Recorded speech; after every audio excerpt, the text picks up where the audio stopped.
गुरु ब्रह्मा गुरु विष्णु गुरुदेवो महेश्वरा गुरु साक्षात् परब्रह्म तस्मै श्री गुरुवे नमः।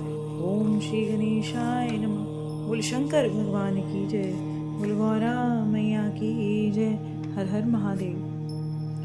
दक्ष के द्वारा महान यज्ञ का आयोजन करना और उसमें ब्रह्मा विष्णु सारे देवताओं को बुलाना, ऋषियों को बुलाना, दक्ष द्वारा सबका सत्कार करना, यज्ञ का आरंभ और दधीची द्वारा भगवान शिव को बुलाने का अनुरोध करना और दक्ष के विरोध करने पर शिव भक्तों का वहां से निकल जाना।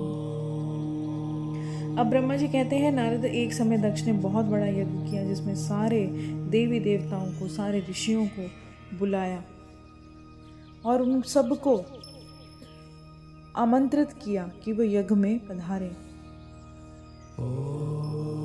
अगस्त्य, कश्यप, अत्रि, वामदेव, भृगु, दधीचि, भगवान व्यास और भारद्वाज, गौतम, पेल और पराशर, गर्भ, भार्गव और कुकुश और सित्त, सुमंतु, ट्रिक, कंक और वैशंपायन और ये तथा दूसरे बहुत सारे मुनियों को और स्त्री पुत्रों को साथ ले मेरे पुत्र दक्ष के यज्ञ में हर्षपूर्वक सम्मिलित हुए थे। ब्रह्मा जी कहते हैं कि ये सारे जो ऋषि मुनि थे जिनके नाम बताए गए हैं, सारे अपने पत्नी और पुत्र को लेकर उस यज्ञ में आए थे। और उसके बाद दक्ष ने प्रार्थना करके सदल बल मुझ ब्रह्मा जी को भी बुलाया था और सत्य लोक से बुलवाया था। इस तरह से सबको सादर प्रार्थना करके वैकुंठ लोक से भगवान विष्णु को भी वहां पे बुलवा लिया गया।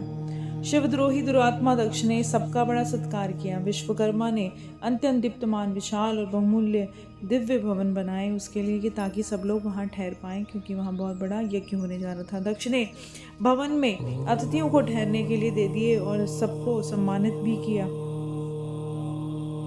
दक्ष का महायज्ञ उस समय कनखल में हो रहा था। हरिद्वार में आप देखेंगे कि कनखल आश्रम है, वहाँ पर ये यज्ञ हुआ था जहाँ पर दक्ष का सिर काटा गया था। उसमें दक्ष ने भृगु आदि तपोधनों की त्रिविज बनवाया। मरुदगणों के साथ भगवान विष्णु को उसके अधिष्ठाता थे और वेद त्रयी की विधि को दिखाने और बताने वाले ब्रह्मा बने थे। इसी तरह दिक्पाल अपने आयुध और परिवार के साथ द्वारपाल और रक्षक बने थे। सदा कौतूहल पैदा करते हुए स्वयं यज्ञ सुंदर रूप धारण करके वहां दक्ष के यज्ञ मंडल में बैठे थे। अब सारे ऋषि मुनि आए थे पर शिव जी को वहां पर आमंत्रित नहीं किया गया था।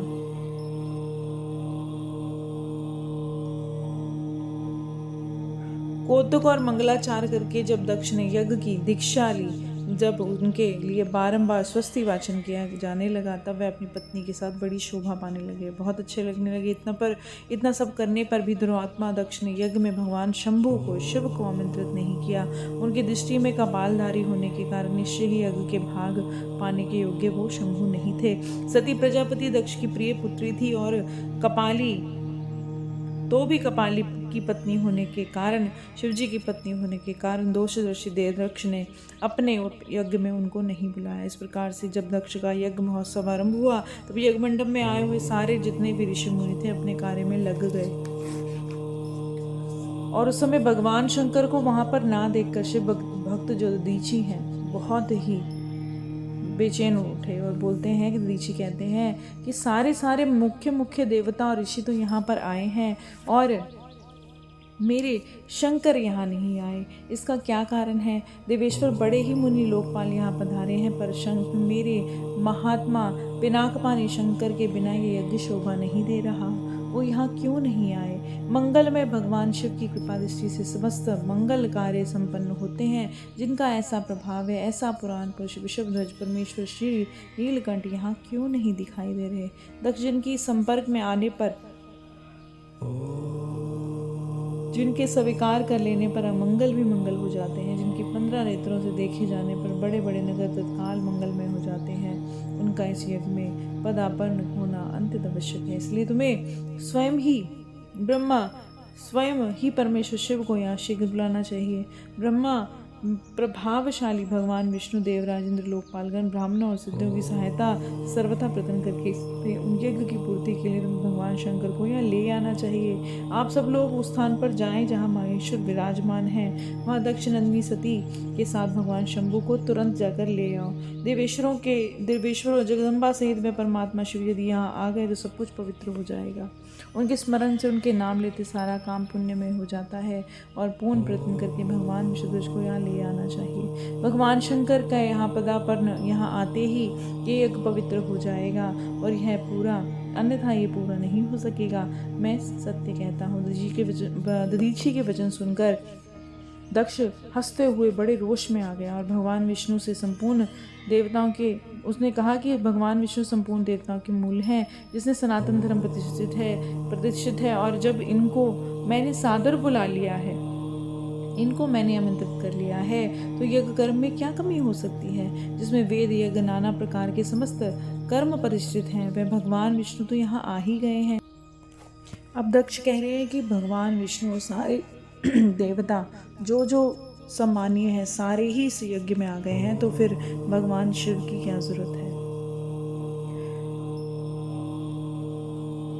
और सारे देवता जो जो योग्य के पात्र हैं, जो यज्ञ में आने चाहिए थे, वो सारे मैंने बुला लिए हैं, तो अब भगवान रुद्र के आने की क्या ज़रूरत है।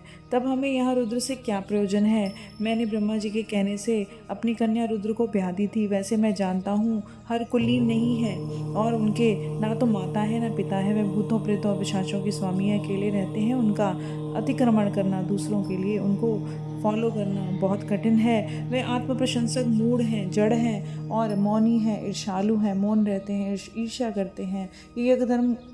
इस यज्ञ कर्म में बुलाए जाने के योग्य नहीं है, इसलिए मैंने उनको यहाँ नहीं बुलाया। दधीचि ने जब ऐसा सुना तो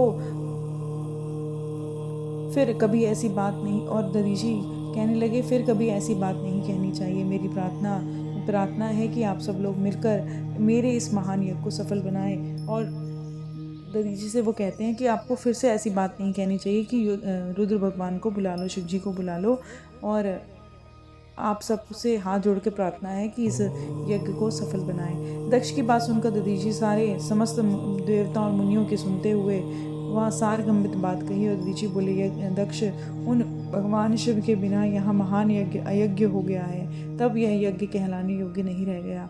इस यज्ञ में तुम्हारा विनाश हो जाएगा। ऐसा कहकर दधीचि दक्ष की यज्ञशाला से अकेले ही निकल पड़े और तुरंत अपने आश्रम को चले गए। और जो मुख्य शिव भक्त थे सारे यज्ञशाला को छोड़कर चले गए और वे भी दक्ष को वैसा ही शाप देते हुए तुरंत वहाँ से निकले, अपने आश्रमों को चले गए। मुनिवर दधीचि और दूसरे ऋषि भी उस यज्ञ मंडप से निकलकर जाने पर दुष्ट बुद्धि शिवद्रोही दक्ष ने उन मुनियों का उपहास करते कहा।